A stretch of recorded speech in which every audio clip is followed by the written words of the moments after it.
Greetings fanboys and fangirls, Jared here with another video from Fanboys Forever. Today we're going to be doing something a little bit different as we talk about overall kind of a goodbye to a certain segment of the He-Man lore, and that's the Netflix CGI series and its respective toy line, He-Man and the Masters of the Universe. It's been some time since we've seen new episodes of the actual cartoon show on Netflix, and I definitely wanted to give it some time to make sure that it wasn't going to be coming back in any kind of substantial way, or maybe it would get some sort of revival. But now, with these figures and this review, I think that it very well and truly looks like that this certain kind of Masters, the style of Masters, is pretty much done, at least in its original form. You know, the interesting thing about this show is that I definitely had a strange relationship with it right from the beginning. There was all kinds of drama about Mattel copyright striking my original video, where everybody and their mother had seen pictures of the very first toys from this, like the big He-Man. It was just someone's personal picture, I guess, where they had found it early overseas or something. And so that really soured me initially on the CGI series, this toy line, everything. But over time, I was able to move past that and definitely start to look at the series based on its own merits and the toys based on their own merits. Definitely lots of ups and downs with this line. No one would accuse it of being a collector's line necessarily. This was squarely aimed at children with some really big high points. However, I just thought that it would be cool to take a look at probably the final 3 CGI He-Man toys that I'm going to be reviewing here on the channel. So if you haven't yet, please make sure that you've subscribed, and of course, be sure to hit the like button and comment down below with your memories or impressions of the show and this toy line as we look at probably my last review for this series. So what makes me so sure that everything really is ended? Well, that's because the 3 that you're looking at right now, Merman, He-Man, and Hordak, are pretty well Ollie's exclusives. Now here in the United States, Ollie's is a bargain closeout store. I always really like stopping into Ollie's, especially for the toy stuff, because it seems like they just have a great selection of closeout toys from all sorts of companies, not just Mattel, not just Masters of the Universe, but tons upon tons of Marvel Legends, Star Wars figures, you name it. Lots and lots of stuff ends up there. And at my local Ollie's, there was kind of a small selection of these that ended up there, and I knew to be on the lookout for them because people online had been seeing them. And this is from kind of the subset that they had going for the end of the line called Savage Eternia. So it was really cool to see these, and I remember thinking, wow, I can't believe this line is moving forward because of the stagnating sales of this line on the shelf. And I don't know about you guys, but in my area, just this CGI He-Man series just did not move a lot of product. It did not move a lot of toys. For whatever they had in mind here, it just didn't work out, I think, to appeal to kids. And of course, there were certainly never really aimed at general collectors because of the lack of articulation. So I definitely see kind of how it missed both markets. So of course you can see we have Hordak over here, who's actually played by the late great Kevin Conroy. We can see He-Man decked out in new armor, and of course we have Merman. I really do like the renders on the top there, just kind of the CGI art from the show, and I really do like their revised packaging because it makes it look a little less plain and kind of gets rid of so much of that blue. On the back, you just get some product shots. Interestingly, there were some other figures that were announced and released for this line. You have like the Savage Eternia Skeletor, which actually looks pretty cool. He's in some slightly different armor. Then there's actually a Moss Man that they shown off, and I'm not sure if that came out or not, and it might be the kind of thing that doesn't come out in America but comes out in Europe or something. But this is the back of the cards. If you do venture out to Ollie's, just know that it probably will be worth your time because they're selling these at a heartily marked down $3.99. Practically the price of a vintage Masters of the Universe figure, so that's a deal. And here he is out of the packaging, Savage He-Man. So very interestingly, first things first, this isn't just a reissue of your regular He-Man from the line. This is indeed, believe it or not, completely new. There are no reused sections on this figure. Everything about it is a brand new piece, and I wasn't expecting that at all. I thought at the very least it would just have maybe a new chest or new arms and that would be it, but nope. If you look closely, there isn't a single bit of anything that's reused. Maybe the hands are the same that are plugged in, but I mean, at that point, you might as well just say everything's completely different. Even things like the loincloth piece is different. The chest harness is sculpted differently. The arms are completely different with, of course, your kind of battle cat armor and shoulder pads. Even the pants are different, and they feature kind of the tiger stripes from Prince Adam's tribe. The undershirt's different, and even the boots are their own thing. I think that this is more visually interesting because there's just more variance going on. And over here, I wish that there was a little bit more variance happening between the shoulder pads and the arms. They kind of just blend together too much with the gold, and there's no blue here on the loincloth and no extra paint on the boots. So that definitely does hurt it. I do feel like I like how the head sculpt and the neck join kind of comes out better over here. However, it is a little weird to see He-Man completely covered at this point. I mean, not even his arms kind of being bare. So I always feel like that's something Mattel is trying to do, is cover up He-Man more, and it's a little weird. On the back, you can see that He-Man does have his power sword. I suppose the power sword is the same, although it is painted in a slightly different shade of gold. And of course, just like the standard figure, you can put the power sword in his hand. Now, interestingly, this doesn't have any action feature. It's not like that first original figure where you could take it and he would spring forward with his waist. Nope. This figure is just meant to look cool. That's it. So depending on if you're a collector or a kid, that will either be a good thing because it means it's a way that you can't break it, or it will be a bad thing. Ram Mam definitely had an action feature that would just break right away. So I'm kind of glad not to see it myself, but I also know that there are some kids that would probably like that.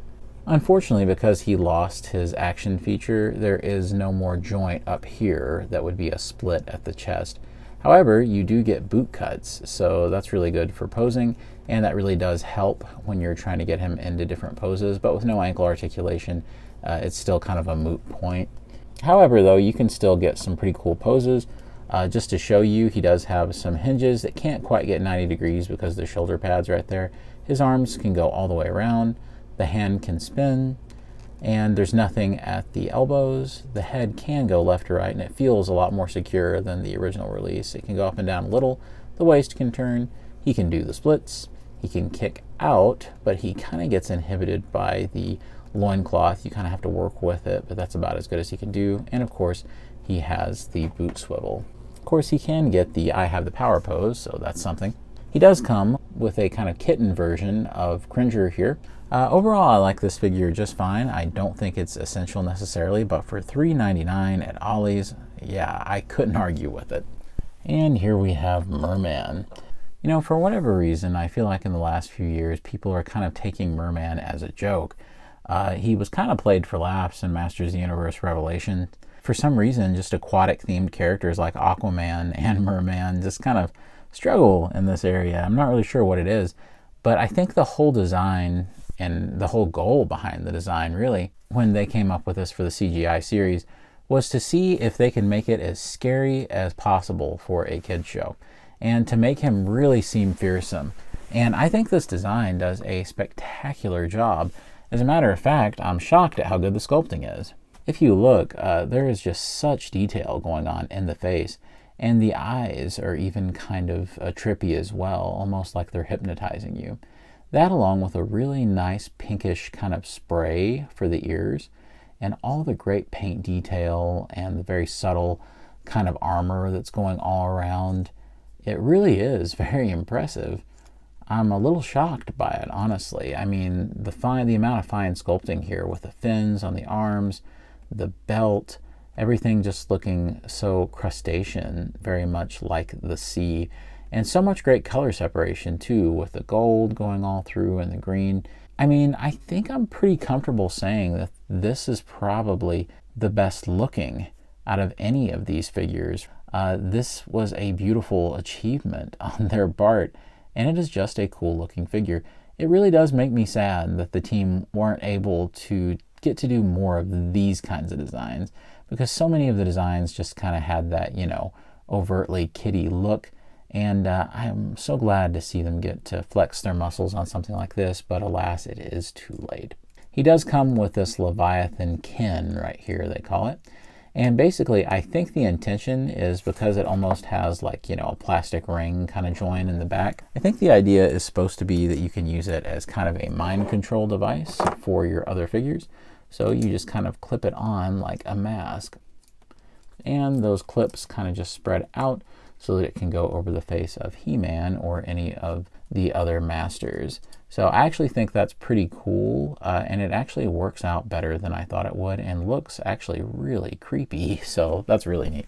Other than just being able to hold the Leviathan, I do think it's a little disappointing that he doesn't come with at least a trident or something, but I suppose that's the price you pay with this kind of detailing in such a basic line. For the head, it can turn left and right, and a little bit of up and down even, which surprises me. The waist can turn. He does have hinges at the shoulders which go just above 90 degrees. There's nothing at the elbows. He can go all the way around though at the arm. There is a cut at the wrist, and down here he can do the splits, about that much because the armor kind of inhibits it. Right here there is a cut at the knee. There's even a cut down here at the ankle, which I didn't expect. He does have a little bit of a hard time standing up straight on my base. I'm not sure if that's because the base isn't level or what, or maybe he's just weighted kind of funny. I almost have to lean him forward a little bit to get him to stand correctly. But with the head articulation, it's not too much of a problem just to make him look up a little bit more. Overall, this is a very impressive figure. And just for fun, I definitely just want to show them alongside of Skeletor, just so that you can see them side by side. So even though he doesn't come with a lot of accessories, I think this is the best looking figure in the entire line. And it's such a shame that they didn't pack this kind of detail and quality in until the very end. However, it probably has more to do with the design work from the show than it does with the effort or ability of the figure makers at Mattel. And finally, we have the leader of the evil horde himself, Hordak. So I've always loved Hordak. He's always been one of my favorite of the Masters villains. There's just something so cool about him. There's definitely things I like about this design, this new take, and there's things that I don't care for as much. I think one thing that you can say right off the bat that probably anybody would notice is just how slight his frame is. I definitely get that they were trying to do something different. I hate that they took away so much of the strength and just physical presence of Hordak. I like the design quite a bit, but I would almost like it more for some kind of subordinate of Hordak. I think what they were going for was more of a Nosferatu kind of look, and I definitely see that and more like a spindly like bat kind of appearance. But I think Hordak needs to have that strength to look like he could go toe-to-toe with He-Man. And I think this guy just looks, a little too beanpole-ish. And so it's just, it's a little strange. I really like what they did with the actual outfit. I think that the bat looks cool right here on the chest. The shoulder armor is nice. I wish there was more of a glove here. It's strange how it does the weird, red fade and then straight to just cut off gloves. So that looks a little unnatural. Down here, there isn't any separation in the color of the pants and the boots, which is understandable because you have all this covering so much of it. So you don't really need much of that. You do have some wings on the back, but it's actually the Horde Imp. So if you unplug it, you can kind of get rid of the glittery wings and make him just a little bit more traditionally Hordak. I do like his mohawk, and I think I pretty well like everything about the design of the head. It's just the frame that was just such a weird choice for them. With the Horde Imp right here, you can see that it is as sparkly and purpley as all get out. It seems a little less intimidating that way. I think if it had been red and translucent, it would have been better. He can use it kind of like a Horde crossbow in a way. Although there's no projectile or anything, you can take the thing that plugs into his back and put it in his hand, and he can definitely use it as if it were a weapon. But because there's no transformation functionality, it's kind of a bummer that you can't really do anything else with it than that. I do think he does need this, though, in his back because it bulks up his appearance a little bit, and without it, he seems even that much more slight. Now, with the articulation, there are some sacrifices, but overall it's decent. You can see that he can do the hinge out, and it's almost at 90 degrees. You can bring the arm around if you get rid of the backpack. He does have nothing at the elbow, but he does have a cut at the wrist. The head can go left and right, just a tiny bit of up and down, but it doesn't really do anything, honestly. Other than that, he does have a waist cut, which does kind of break up the detail a little bit, so I'm not sure if that was the best way to accomplish that. Down here, you can see that everything is just like blue, and it almost looks like he's wearing robot legs or something, but I think that's just his pants. With this big kind of kilt or skirt piece, this is as far out as he can kick. He can, however, get the splits really good because this is split on the sides, so that works out pretty well. He does have a boot cut right here at the knee, but he has nothing down here at the ankle. Again, I have a similar complaint like I did with Merman, is that I feel like he should have included like the Horde staff or something, a true crossbow, anything that would have been a weapon. Instead, it's like they both include pets, translucent plastic pets. So, to each their own, I guess. Overall, I really do like this design of Hordak. I feel like if the show had stuck around, that this design would have grown on me. I still think it was sort of a mistake to slender him up this much. I think that's a little extreme even. But I definitely see what they were trying to do, and I do commend them for it. Again, I definitely want you to be able to see him with Skeletor, just so that you can see these two villains side by side. Keep in mind there was a King Hiss that was released in this line, but it's just something I haven't gotten yet, and maybe one of these days if it's on deep clearance I will. He is almost unrecognizable as King Hiss, and that's very disappointing to me. At least with Hordak and Skeletor, I can tell who they're supposed to be. Overall, for $3.99, it's another great pickup. I'm not sure if I would have paid that much more for it because, truth be told, I did start to lose interest in the CGI line as time went on. You know, even though we're saying goodbye to this show, we're saying goodbye to this toy line, and definitely it does appear the toy line is over if these guys are showing up at Ollie's, and they never really made it to mainline retailers who have clearanced out the rest of the toys. I think it's safe to say that this was the Masters line that ended in 2023, and definitely not Origins or Masterverse, but you know, this is the one that went away. It's always really difficult to reintroduce a brand to kids and to have it stick. It's funny because as Brandon, the other guy on the channel, was pointing out the other day, he noticed how strange it was that the She-Ra cartoon on Netflix got so many seasons, but they really didn't dip their toes into main retail release toys. They did some con stuff, but you know, it just wasn't a thing. But He-Man really tried hard in the toy sector and just didn't work. And it's strange that She-Ra would continue and not even have toy support. So it is very weird. I'm not exactly sure what happened there, but I do commend Rob David and the other people who were involved in this show because I thought that it was a great reinterpretation of the mythos. They did a lot of fun stuff. It was definitely aimed towards the younger set, but I do believe that older fans could have enjoyed it. But I honestly think that the number one thing holding it back was that visual style.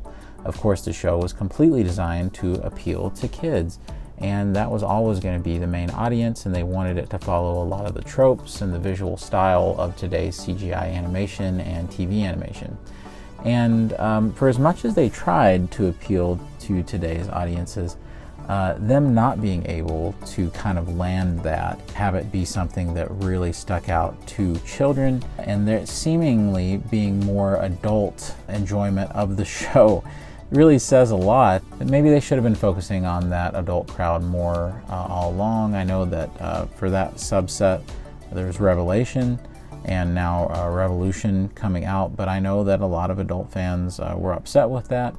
And so a lot of them ended up preferring the show that was supposed to be aimed at the kids. So it was a weird situation. I don't think Mattel were quite anticipating the way that it would turn out. I don't think anybody was. But these toys, regardless of how people felt about the show, are definitely not really aimed towards that older audience who may have happened to have enjoyed the series. And I am glad that we at least got the Origins version of CGI He-Man, so that that design could be preserved in a more collector-friendly format.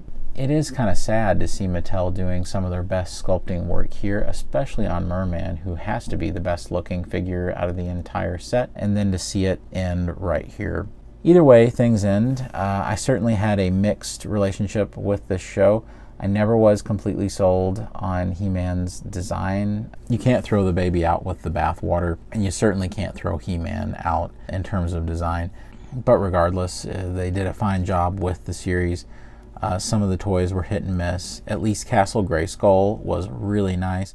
It's not something I ever really reviewed or did anything with here on the channel because admittedly I just continued to lose interest.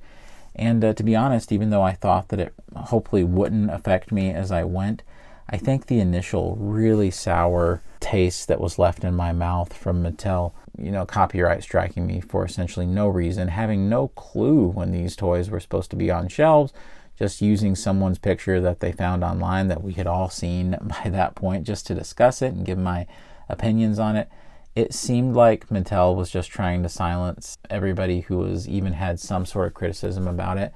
And that really, really ended up being something that I think detracted from my overall enjoyment and ability to even want to promote this series or to even want to promote these toys.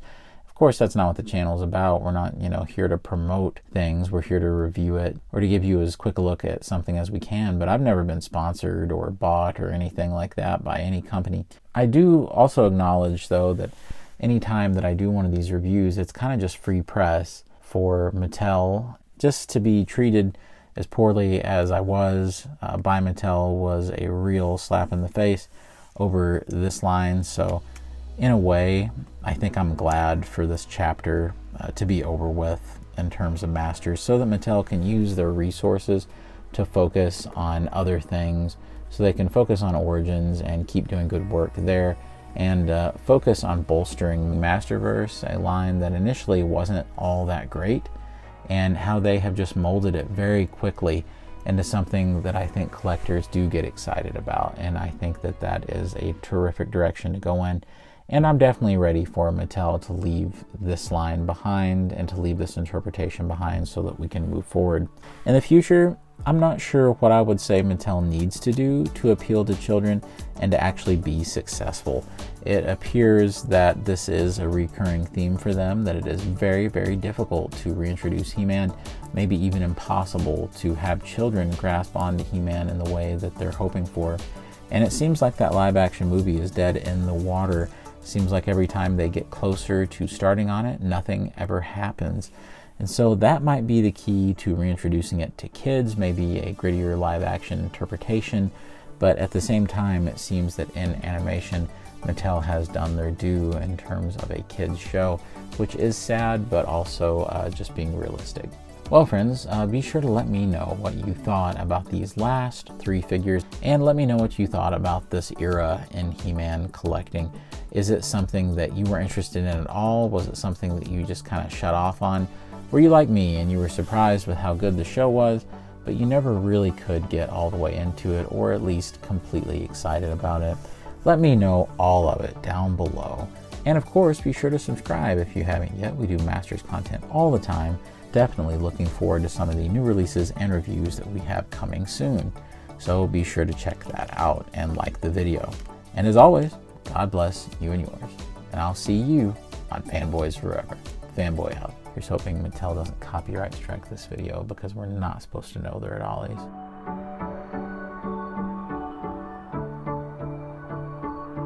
Now, for whatever reason in the last few years, Merman seems to be taken as kind of a joke.